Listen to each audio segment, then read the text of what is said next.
Hey.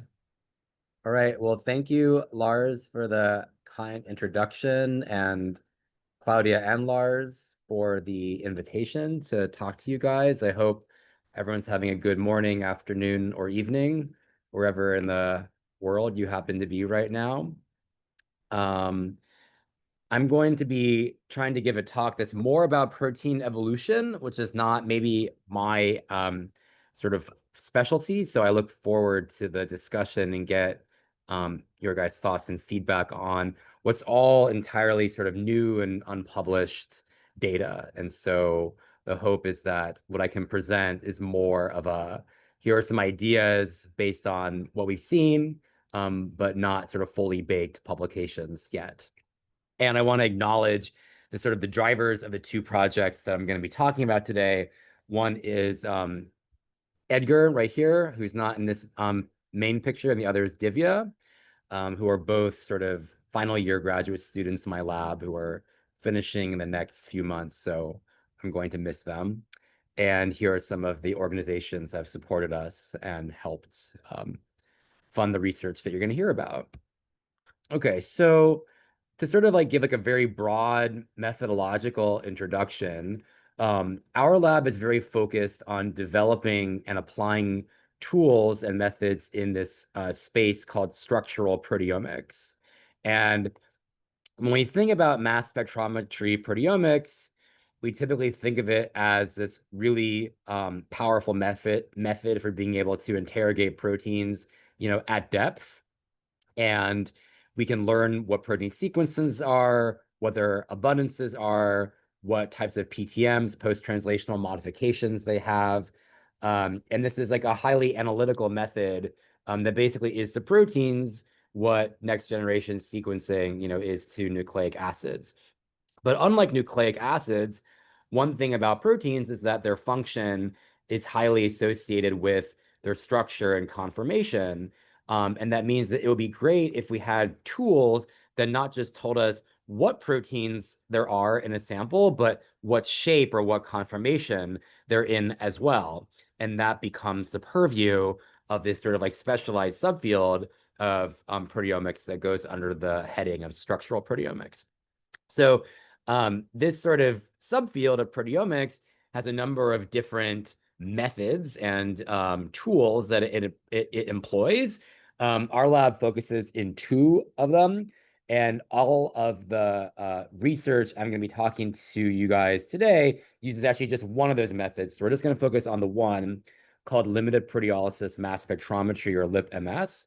I didn't invent the method. The credit for the development really goes to these two amazing scientists, Susan Marquesi, who really developed the original sort of version of it, and Paolo Picotti at the ETH, who brought it to sort of like the current era of utilizing the power of current mass spectrometers. Okay, so in this method, what are we doing? So we're going to start with a complex mixture of proteins, and this can either come from an extract from a tissue, or from a biofluid, or from mashed up cells. And then what we're going to do is treat it with a small amount of proteinase K. And proteinase K is a sequence non-specific protease, so that means it can really cut between any two amino acids. But it does have a strong preference to cut at regions that are unstructured or solvent accessible. So the idea is that wherever in a protein you can kind of see these orange arrows, we have these more solvent accessible loops. That's where we're going to expect proteinase K to make a cut, especially if we only give it a very brief amount of time to perform its reaction. We then quench proteinase K and proceed to then further digest up our proteins using the much more common protease that's used in proteomics, and that is trypsin.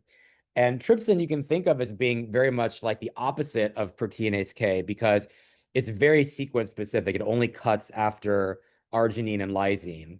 And in particular, if you let it, cut for a very long time, it's quite good at accessing those arginines and lysines regardless of how buried or exposed they are.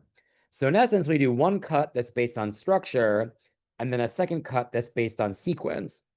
And the result of that double digest is we're going to get a really complex soup of different peptide products, some of which will be these like so-called triptych peptides, meaning that both the beginning and the end of that peptide came about from a trypsin cut. But then there's also going to be peptides like this one here, which we will call a half triptych peptide because one of the cut sites came from trypsin and the other cut site came from proteinase K. And the reason why we can know that is because if you take that peptide and sequence it and then align it to the reference proteome, what you would find is that there's not an arginine or lysine in the position that directly precedes it. And so what that means is that that cut had to come from proteinase K. And in turn, what that means is that this residue had to have been solvent accessible in the protein that that peptide came from. So because in one experiment using sort of modern instrumentation and software, we can easily sequence about 20 to 40,000 peptides, we really can get like a structural snapshot of the entire proteome in one experiment. So it's quite powerful. So our lab over the last 5 years has generally been really interested in applying this method to look at protein folding and biogenesis. And the sort of classic experiment that's now, I guess, dates back to 2021 that we've done a number of different versions of begins with taking a microorganism and lysing it in a way that tries to maintain all of the proteins in their native conformation and then taking that sample and dividing it in half to one half, sort of keep it in its native conformation or its native state, and then to the other half, subject it to this global unfolding refolding cycle that amounts to taking this sort of raw extract that comes from the cell, adding a high concentration of a chemical denaturant like 6 molar guanidinium chloride, thereby causing all the proteins in the extract to unfold, and then taking that unfolded extract and diluting it 100x in order to initiate a global refolding reaction. In essence, challenging every single protein in the proteome to try to put itself back together again. And the idea of this experiment is that if a protein is good at refolding, meaning it kind of like follows the textbook sort of picture that a protein, like antifen tells us, has all of the information that it needs to put itself back together encoded in its primary sequence, then proteins like that really should have no memory of the fact they were ever unfolded, which means that proteinase K should cut them in the exact same way, which means that we should get the exact same profile of peptide products emerging from that protein, which means that all of those peptides should be present in a 1-to-1 ratio with respect to the native sample that's used as a reference. Whereas, on the other hand, if for whatever reason a protein is not good at putting itself back together, then we expect this unfolding refolding cycle to generate a misfolded conformation, which we would expect would get cleaved by proteinase K in a different way. And then that would in turn result in different peptides forming that are potentially unique to the refolded samples and which are absent in the native samples. And that would then be measured as a large sort of effect size in terms of the relative abundance of that specific peptide in refolded relative to native. So we can perform this experiment on an E. coli extract. And just to give you sort of like a basic idea of what the data from an experiment like this look like, we can represent it using this volcano plot where every single dot represents an individual peptide that we were able to confidently sequence and quantify. And on the x-axis is a measurement of whether or not the peptide is more abundant in the refolded reactions or is it more abundant in the native samples? And on the y-axis is a measurement of how confident we are statistically that that difference is significant. And what you can see is that there are a number of peptides that have different abundance. So that would suggest that they correspond to locations and proteins that became more or less susceptible to proteinase K upon refolding or misfolding, as the case is. And what's actually quite telling is that when we look at the sort of the color code, the blue dots correspond to the half tryptic peptides, the ones that were cut by proteinase K, and the black dots correspond to the full tryptic peptides, which are sort of like the absence of a proteinase K site. And it's kind of interesting, and in fact, I would say consistent with what most of us would expect, that actually these blue dots are much more abundant on the right, and the black dots are much more abundant on the left. In other words, if I take all the proteins in E. coli and try to get them to refold, there are going to be misfolded conformations that are formed that on average are more susceptible to proteolysis. I think that's what we're normally taught, by our professors, that, misfolded proteins are typically, more wobbly and less well packed and therefore more susceptible to proteolysis. And that's exactly what our data show. So if we then take these peptides and then match them back to the proteins that they came from, right? Because we've sequenced them, so we know which protein they came from, we can then sort of ask how many proteins in E. coli are good at refolding and how many aren't. And it works out to be the case that we think that about 40% of the proteins in E. coli are non-refoldable. Now, of course, we don't have complete coverage of the whole proteome. E. coli has about 4,500 proteins.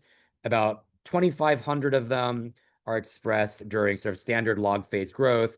And of that 2,500, 2,000 or so are soluble.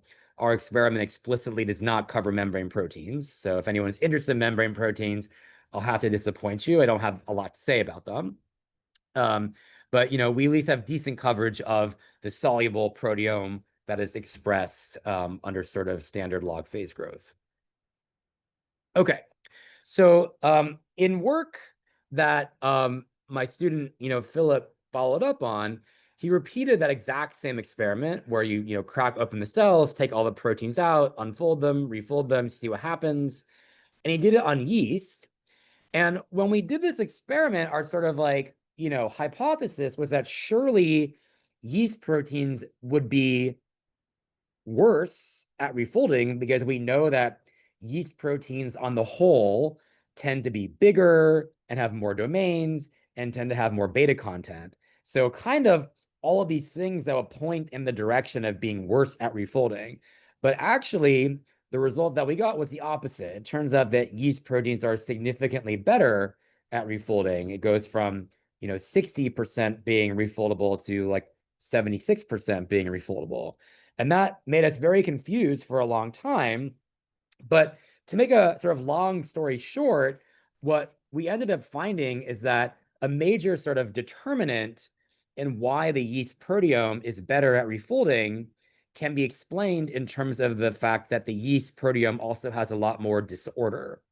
So what I can sort of show you is that as you sort of titrate up the amount of disorder there is in a given yeast protein, you can see that you get this monotonic increase in the amount of refolding, right?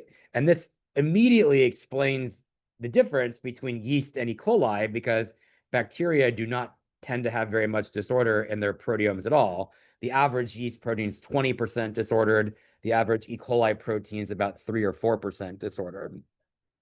And then to try to sort of better understand why disorder is useful from the perspective of refolding, here's some data where what we do is that we zoom in on the subset of yeast proteins that have exactly 2 globular domains. So not 1, not 3, but 2. And the usefulness of having 2 globular domains is there's going to be exactly 1 sort of linker region that defines the sort of distance between those 2 domains. And what we found is that if you look at proteins where the linker is bigger, then we find that those 2 domain proteins refold very well, actually about as well as single domain proteins. Whereas if you look at 2 domain proteins where the domains are right on top of each other, they refold quite poorly. And so it kind of makes sense that if you have these very globular proteins where the domains are right on top of each other and you unfold them and then you try to get this thing to put itself back together properly, it's sort of easy to imagine how you can kind of get these 2 domains tangled up and forming non-native interdomain contacts that are hard to break. But on the other hand, if those 2 domains are well separated by a linker and we unfold it, then we can imagine that when you try to get this protein to refold, the linkers sort of act as a way of segregating the intra-domain interactions from the interdomain interactions. So that way you kind of prioritize the reconstitution of the individual domains before they then go on to try to form contacts between the domains. And so we think that this is a strategy that eukaryotes have used in order to make their proteins more refoldable, is essentially by spacing out the domains more by using IDRs.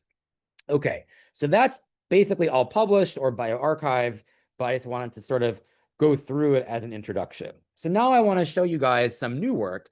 Um, One of the things that we were wondering about when we saw this was, does this just mean that bacteria are like doomed to be in this like low refoldability zone? Because it really is the case that there are very few bacteria that have the types of disorder content that we see in eukaryotes. And it really is this kind of like monotonic increase where as you go to more complex eukaryotes, like metazoans and the mammalian clade, that it continues to go up.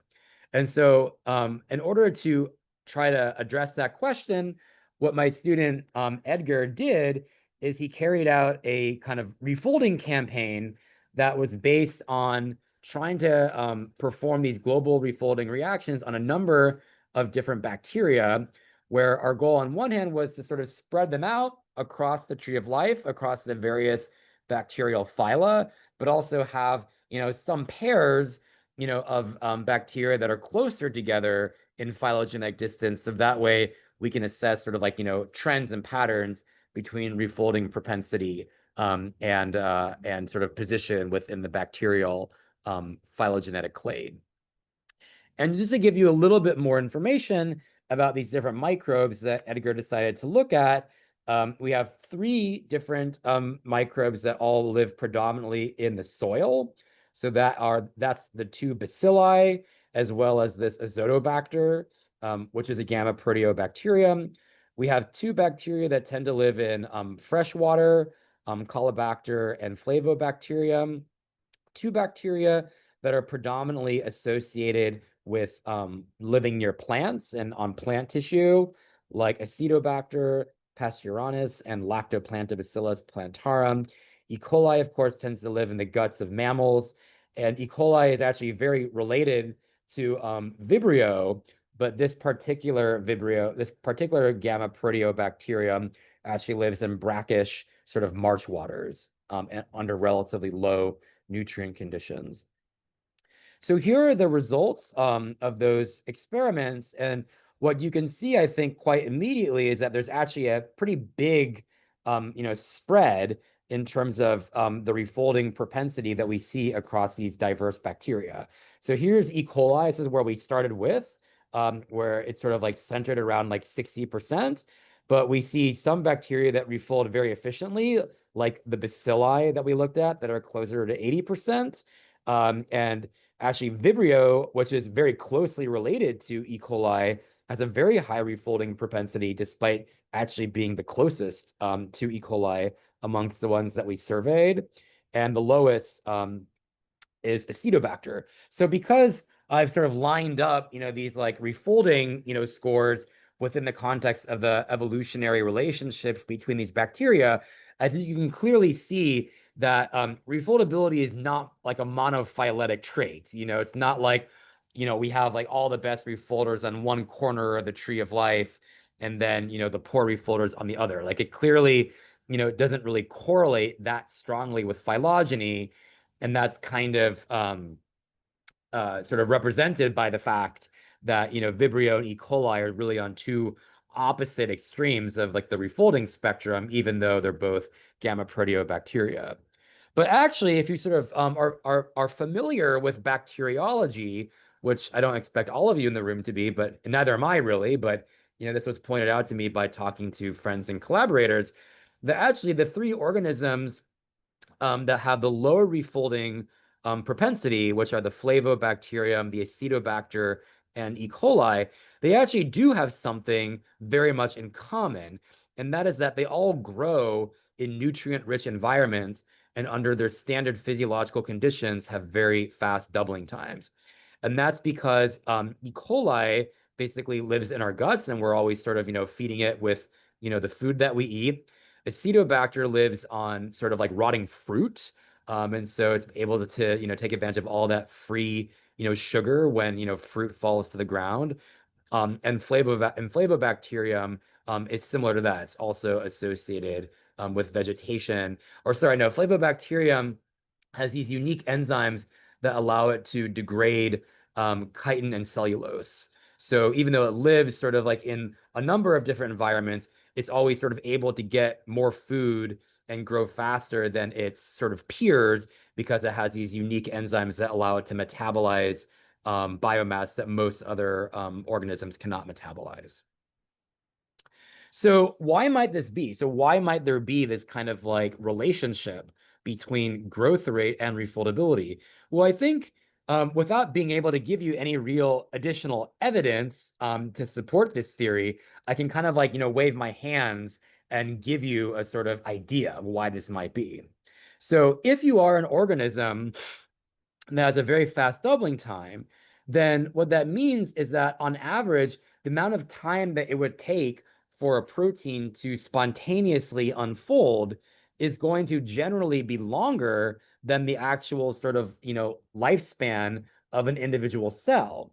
And if that were the case, then you could sort of see why there really wouldn't be very much selective pressure on a protein to be good at refolding because it's just simply not something that evolution had to care about, right? If the protein never unfolds on a time scale that's relevant, then there's not really going to be a strong drive for it to be good at putting itself back together again. On the other hand, if you have an organism that lives in a very nutrient poor condition and has very long doubling times, you could imagine how a protein might unfold many times within the lifespan of that organism.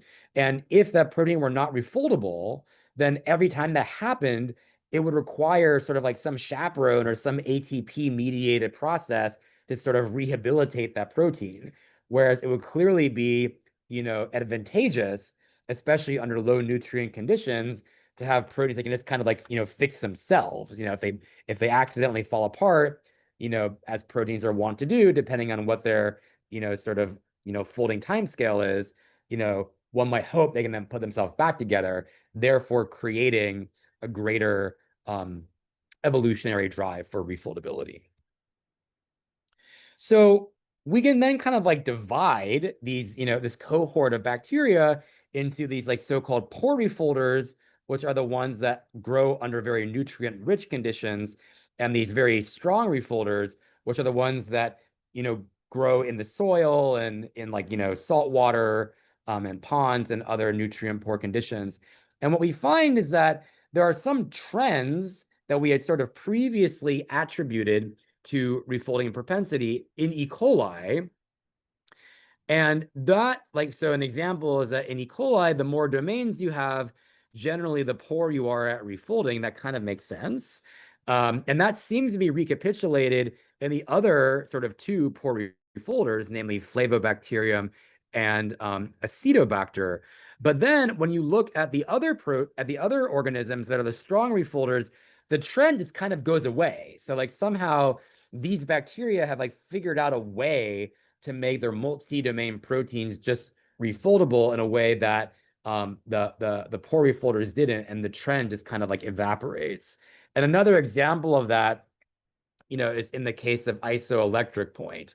So we had, because before we were very, coli centric, like, in E. coli, we had found that generally the proteins that were the worst refolders were the ones that were mildly acidic with an isoelectric point between 5 and 6. And that actually seems to be true across the board for the other two poor refolders. But then once you look to, the sort of the higher refolders, the whole like trend kind of disappears, and they sort of have a way of mitigating this like bias to PI so that all of their proteins are basically good at refolding regardless of their PI.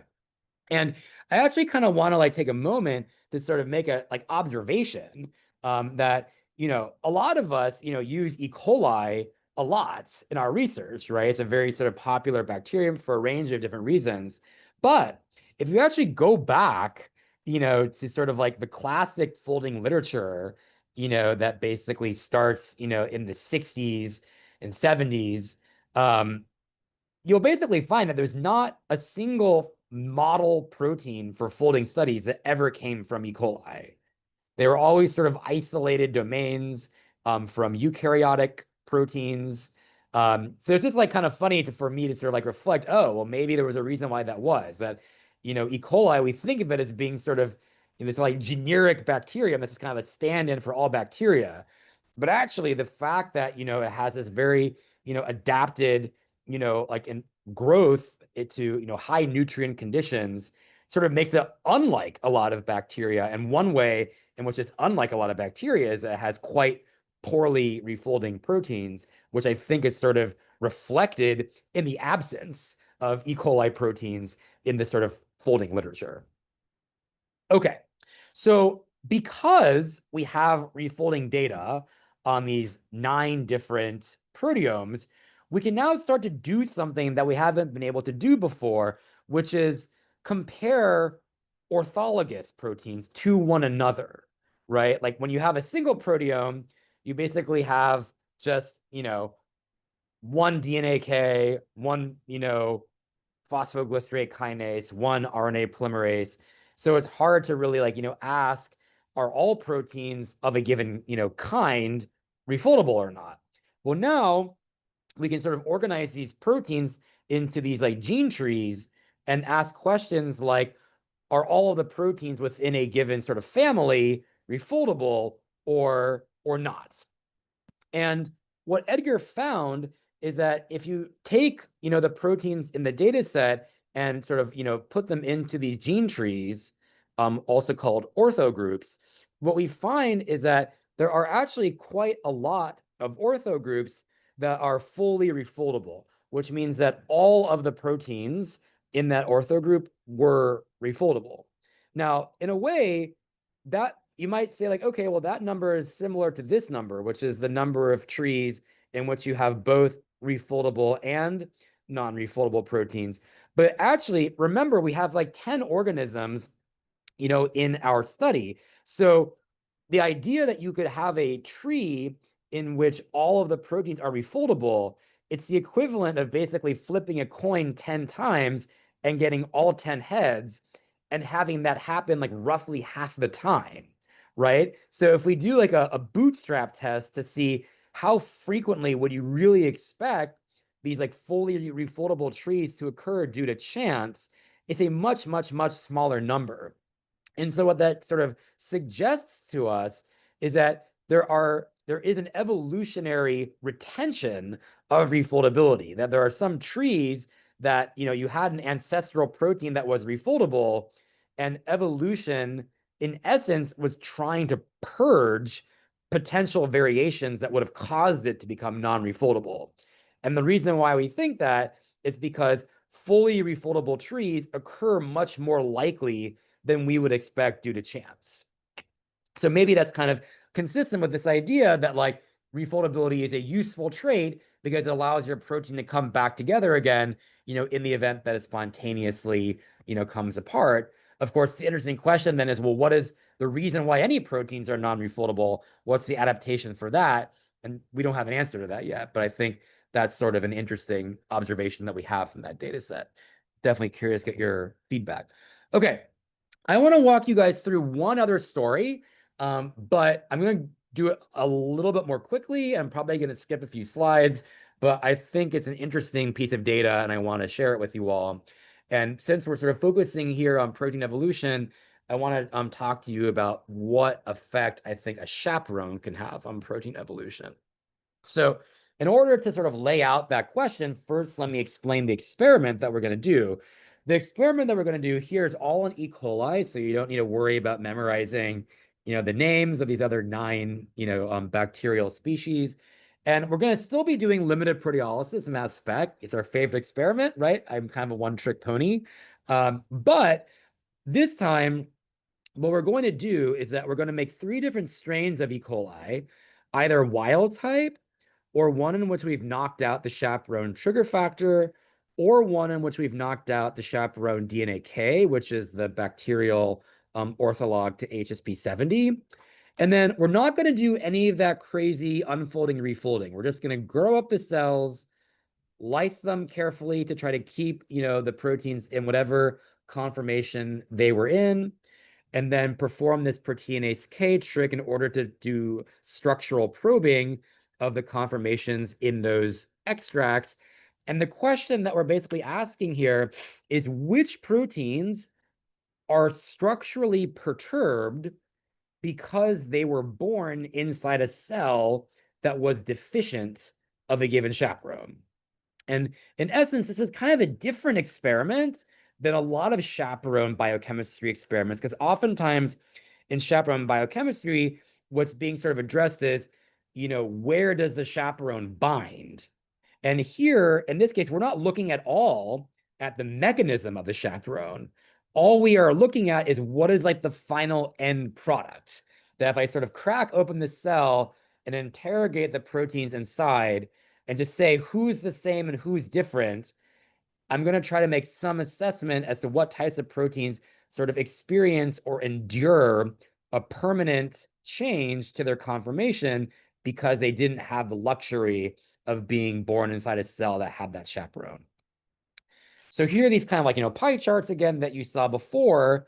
Now we're not looking at refoldability. We're just sort of looking at, structural retention or structural perturbation.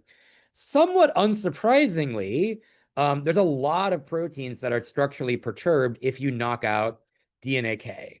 And to any of you who work on HSP70s, you'll know that they're extremely important chaperones. They're involved in stress response. They're involved in heat shock, but they're also involved in just,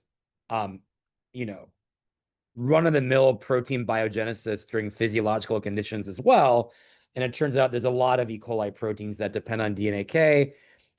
We did a bunch of work to figure out what they have in common. And if you're interested, you can either see it on bioRxiv or read the paper, which should be coming out pretty soon. But what was actually sort of a little bit striking to us is that there were very, very few proteins that were altered when you knock out trigger factor. And that's something that might surprise you because trigger factor is also, shown to be a pretty important chaperone in E. coli. It binds to a lot of different proteins. And the idea that like trigger factor interacts with so much of the E. coli proteome, and yet very few E. coli proteins really care, was kind of striking to us. And so we wanted to sort of like dig a little bit deeper into, what is a scenario where a protein really does seem to depend on trigger factor. And one protein that jumped out at us from this set of 45 was glyceraldehyde 3-phosphate dehydrogenase, or GAPA. And that's because GAPA is a glycolytic enzyme. So we could imagine that we could measure its activity relatively easily. And also because our lab has sort of historically found that glycolytic enzymes tend to be poor refolders. And so we thought that would be one that could be worth checking out. So what we want to do in this experiment is isolate GAPA, or glyceraldehyde 3-phosphate dehydrogenase, from these different E. coli strains that either possess the full complement of chaperones or are deficient in one of them. But we wanted to do this in a careful way because normally you would think, okay, take a plasmid, put on GAPA, stick on a T7 promoter, and go. The problem is that overexpression of protein sort of is a stress on the cell in its own right. And because we're specifically looking at this protein in strains that are deficient in the chaperone, we really want to not create a double stress, of having the chaperone removed and overexpress the protein. We thought that could sort of create a sort of synergistic effect that would be hard to disentangle. And so the way that we did this is instead of expressing these proteins on a plasmid, we used CRISPR in order to engineer a strep tag onto the native endogenous GAPA gene on the native GAPA gene at its endogenous locus. And so that way you can basically express these proteins at their native levels and then lyse the cell and then just isolate them. And of course, you need the strep tag because natively proteins aren't expressed at a high enough concentration that you would be able to pull them down with the his tag, which is only micromolar affinity. But the strep tag has about nanomolar affinity, so it allows you to purify proteins even when they're only expressed at endogenous levels. So now that we have these GAP-A with the exact same sequence, right, just isolated from these three different strains, the question is, are they biophysically the same or are they biophysically different? And what you can see just right off the bat from looking at the circular dichroism spectrum, that wild type and delta DNA K shows very, very similar CD spectra, but actually the CD spectrum looked very different when we isolate the protein from the trigger factor knockout.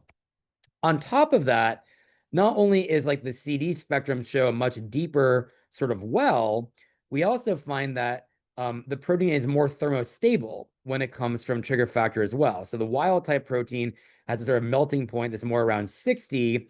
And when we get the same protein from the trigger factor knockout, the melting point actually shoots up to about 70 degrees. We can also measure the enzymatic activity, and not only is GAP-A more stable when it comes from the chaperone deficient cells, we find this actually about 4 times as active when it comes from the chaperone deficient cells. So what I'm saying is confusing. So I'm going to just like make sure we're all on the same page. What I'm telling you is that when we get rid of this chaperone, the protein is better. It's more stable, has higher dichroism, has more activity. It was really not what we were expecting. And of course, we were worried about aggregation, as anyone would.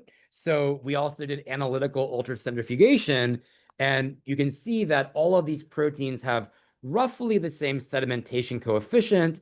They're all consistent with having an oligomeric state of a tetramer, which is the known oligomeric form of GAP-A. But actually, we do see a statistically significant difference in the sedimentation coefficient of GAP-A when it is born in the delta TIG cells. And in that case, it sort of appears to be a slightly more compact when it is from these cells that don't have the chaperone. So we've been scratching our head trying to think about what is the mechanism of what's going on. And I think in the interest of time, I'm not going to show you all of the data that we have, but I'm going to like try to lay out a model for you.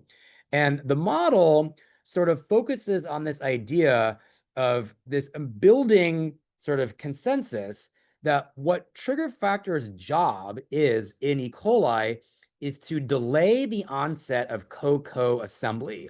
Now, there's a lot of like sort of like I think jargon words that I just said in that sentence. So let me sort of lay that out. So proteins fold on the ribosome, of course. That's co-translational folding. But not only do proteins fold on the ribosome, they also can assemble into their oligomeric form on the ribosome as well. And there's a specific sort of subset of assembly that we call co-co assembly, which refers to a situation where you have two ribosomes on the same mRNA that are emitting nascent chains, and those nascent chains are actually assembling with each other as they are both being synthesized. And that's sort of in contrast with so-called co-post assembly, where one of the proteins is complete and is off the ribosome, and then it goes back and then starts interacting with a partner that is still on the ribosome. So co-co is where both of the assembling partners are in essence undergoing co-translational assembly.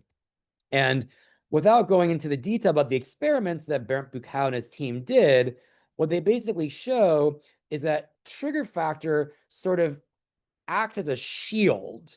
It basically grabs onto a nascent chain and sort of insulates it from interacting with other nascent chains. In essence, trying to give each nascent chain a little bit more time to fold by itself before it tries to go on and start assembling with another nascent chain. And they show this because when you knock trigger factor out, what you find is that all of a sudden proteins are starting to co-assemble much, much more than they would do in an E. coli strain where you do have trigger factor. And what we think is going on with GAP-A is that in normal situations, GAP-A cannot co-assemble. And that's because trigger factor binds very tightly to the protein as it's coming off the ribosome. When you knock trigger factor out, we find that GAP-A can perform co-assembly, but that co-assembly doesn't occur in wild type E. coli, which corresponds to where trigger factor would be binding to that nascent chain.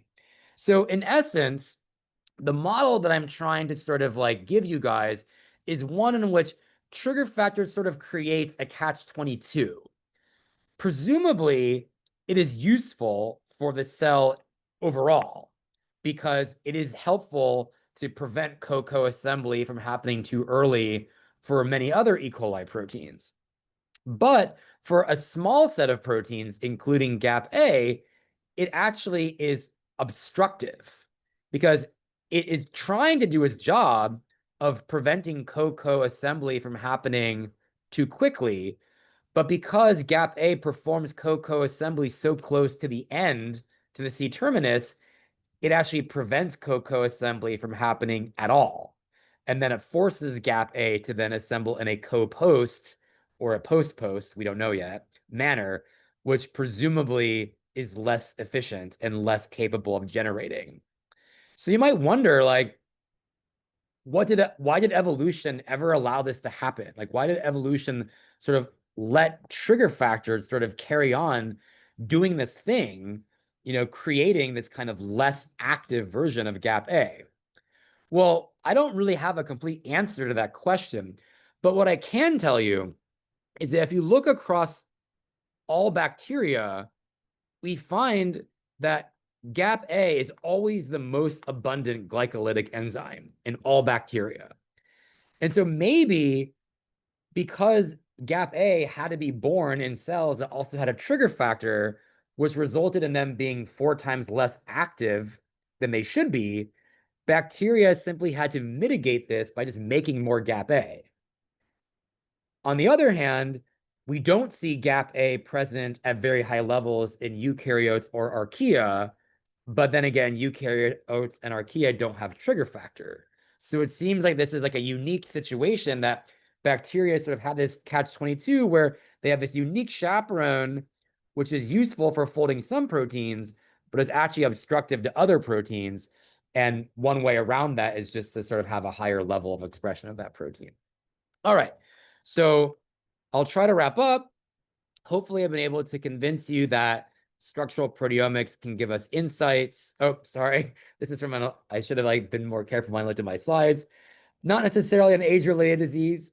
It can give us new insights on sort of protein folding and evolution. We find that bacteria can have highly refoldable proteomes, but without using IDRs, which is what we saw in yeast. And this seems to be particularly true if they are slow growers. We think that refoldability is adaptive based on the way that it sort of gets retained in certain gene trees. And we think that we have evidence for a sort of a new phenomenon that chaperones can actually be obstructive to protein biogenesis as well as facilitative. And we think that this can have important implications for protein evolution. And with that, I will very happily take any